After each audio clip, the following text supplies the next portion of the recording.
ఇక్కడ నిజంగా వీళ్ళు మనకు మనకే సేవ చేసినంటే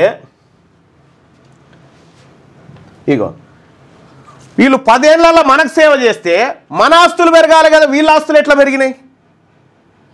2014లో కేసీఆర్ ఆస్తి 15 కోట్లుంటే 2024 వచ్చేసరికి 288% పెరుగుతుందా? ఇక్కడ కేటీఆర్ ఆస్తి 2014లో 4,32,00,000 ఉంటే 2024 కల్లా 1,134% పెరిగింది ఆయన ఆస్తి. ఇక్కడ హరీష్ రావు ఆస్తి 2014లో 7 కోట్ల రూపాయలు ఉంటే 241% గ్రోత్ ఆయన ఆస్తి. 100%. ఇక కవిత ఆస్తి 6 కోట్ల రూపాయలు ఉంటే 2014లో 2024 వచ్చేసరికి 543% పెరిగింది గ్రోత్. మరి నిజంగా వీళ్ళు మనకు సేవ చేస్తే మన ఆస్తి పెరగాలి కదా, వీళ్ళ ఆస్తులు ఎట్లా పెరిగినాయి? రేవంత్ రెడ్డి ఆస్తులు ఎట్లా పెరిగినాయి? కిషన్ రెడ్డి ఆస్తులు ఎట్లా పెరిగినాయి? ఎట్లా పెరిగినాయి ఈ ఆస్తులన్నీ?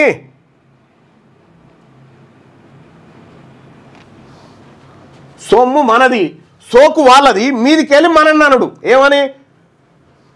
ఏమని మీకు మా సొమ్ము పెడుతున్నాం, రిజర్వేషన్ తీసిస్తున్నాం, ఇలా ఈ ఇండ్ల జాగిరకేం తెచ్చిస్తున్నారు మనకు.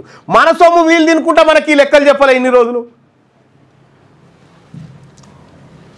ఎస్సీలకి సంవత్సరంలో మిగిలిన బడ్జెట్ నెక్స్ట్ బడ్జెట్లో అసలు బడ్జెట్ తగ్గించి వేస్తున్నారు. 100% ఎస్సీలకు జరుగుతున్న అన్యాయం అదే.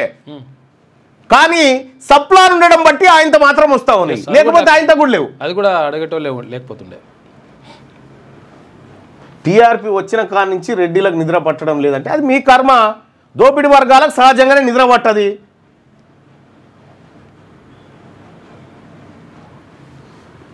రైట్గా బీసీ సప్లాన్ కావాలా వద్దా?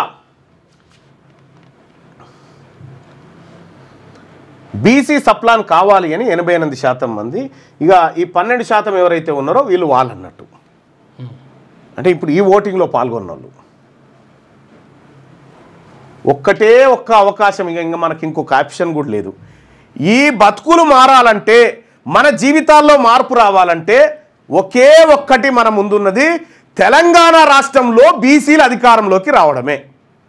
తెలంగాణ రాష్ట్రంలో బీసీలు అధికారంలోకి వస్తే మొదటి బడ్జెట్లోనే 1,00,000 కోట్ల రూపాయలు బీసీల కోసం పెట్టబోతుంది తెలంగాణ రాజ్యాధికార పార్టీ, రేపటి బీసీ ప్రభుత్వం. 1,00,000 కోట్లు మొదటి బడ్జెట్లోనే. 3,04,00,000 కోట్ల బడ్జెట్ను సగానికి చీరితే 1,52,000 కోట్ల రూపాయలు బీసీలకు రావాలి. 50% అనుకున్నా 1,52,000 కోట్ల రూపాయలు బీసీకి వచ్చేది ఉంటే 2,800 కోట్లు మన ముఖాన పడేసి ఉన్నారాడ. 2,800 కోట్లు, 1,52,000. మరి ఈ ప్రజలకు రావాల్సినటువంటి 1,50,000 కోట్లు ఎవరు తింటున్నట్టు? ఇప్పుడు ఈ లెక్కలు బయటకు వస్తే వాళ్ళ తిండి ఆగిపోతుంది కదా, వాళ్ళ దోపిడీ ఆగిపోతుంది కదా. ఈ లెక్కలు బయటకు వస్తే బీసీలు రేపు పొద్దుగాల ఓట్లు వేయరు కదా, ఓట్లు వేయకపోతే అధికారం ఉండదు కదా, అధికారం లేకపోతే అంతరించిపోతారు కదా. ఇది వాళ్ళ భయం. అందుకోసమే తెలంగాణ రాజ్యాధికార పార్టీ అనేది ఈ బీసీ ప్రజల ఆశలు నెరవేర్చడం కోసం, ఈ బీసీ ప్రజలను అత్యున్నత స్థాయికి తీసుకుపోవడం కోసం ఏర్పాటు చేయబడ్డటువంటి పార్టీ ఖుద్దు. ఇది బీసీల ఫేవర్గా నడిచేటువంటి పార్టీ. మీకు దమ్ముంటే మీ కాంగ్రెస్ పార్టీకి, మీ బీఆర్ఎస్ పార్టీకి, మీ బీజేపీ పార్టీకి చెప్పండి, మీరు ఎవరి ఫేవర్లో నడిచే పార్టీ చెప్పండి. నేను బాధ్యత చెప్తా ఉన్నా, నా జాతులకు అన్యాయం జరిగింది కాబట్టి నా వర్గాల ప్రయోజనాల కోసం నడిచేటువంటి పార్టీ, మేము అందరి ప్రయోజనాన్ని కాంక్షించేటువంటి పార్టీ. కాబట్టి మా ఎస్సీ ఎస్టీ సోదరులారా, మీకు కూడా బడ్జెట్లో సప్లాన్ అనేటువంటి రక్షణ చట్టం ఉన్నా మీ కొంపలు ముంచుతా ఉన్నారు వీళ్ళందరూ. మీకు రావాల్సినటువంటి నిధులను కూడా పూర్తి స్థాయిలో ఖర్చు పెడతలేరు. కేవలం ఎస్టీల సొమ్ము 17% సొమ్ము, 1,08,646 కోట్లలో ఎస్టీల సొమ్ము దాదాపు ఎంత అంటే 90 అంటే 18,000 కోట్ల రూపాయల ఎస్టీల సొమ్ము దిగమింగిరు దొంగలు. ఎస్టీలే 18,000 కోట్ల రూపాయల సొమ్ము. ఎస్సీలకు వచ్చేసి వీళ్ళ సొమ్ము వచ్చేసి దాదాపు ఒక 21, అవొక 21, 42, 43,000 కోట్ల రూపాయలు ఎస్సీల సొమ్ము తిన్నారు.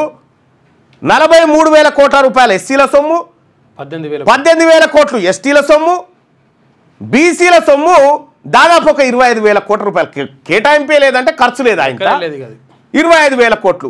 ఈ ఎస్సీ ఎస్టీ బీసీల సొమ్ము అప్పనంగా దిగమింగుతున్నటువంటి వర్గాలు సహజంగానే భయపడతాయి కదా. మరి రేపు పొద్దుగాల బీసీల అధికారంలోకి వస్తే మా బతికేమవుతుందని భయపడతాయి కదా సహజంగానే. భయపడు.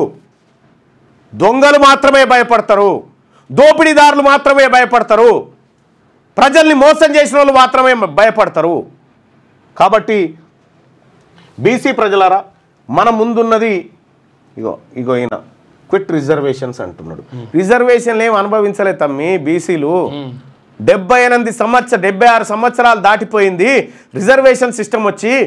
బీసీలకు రిజర్వేషన్ 1992లో వస్తే 27% బీసీలకు రిజర్వేషన్ ఇవ్వమని మండల కమిషన్ రిపోర్ట్ ఇస్తే ఇప్పటి వరకు కేంద్ర ప్రభుత్వ ఉద్యోగాలలో 20% మంది కూడా బీసీ ఉద్యోగస్తులు లేరు. 20% మంది లేరు. మాకేడమలు చేసిరు. ఇలా 500 ఏళ్ళ రిజర్వేషన్ను అడ్వాన్స్డ్గా వాడుకుంది ఓసీలు. 500 ఏళ్ళ రిజర్వేషన్ అడ్వాన్స్డ్గా వాడుకుంది ఓసీ సమాజం. మళ్ళీ వాళ్ళకి ఈడబ్ల్యూఎస్ కోట. ఇన్ని రకాలుగా మోసం చేస్తూ ఉంటే బరాబర్ మాట్లాడతాం. ఈబీసీ కూడా వాళ్ళకే. ఈబీసీ కూడా వాళ్ళకే.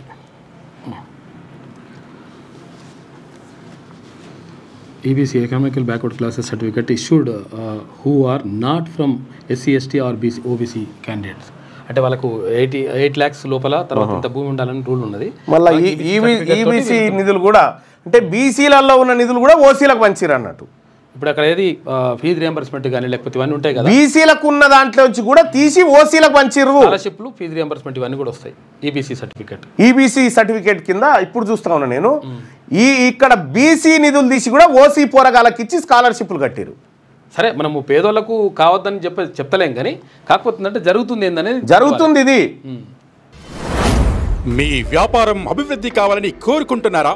అయితే వెంటనే క్యూనస్ ని సంప్రదించండి.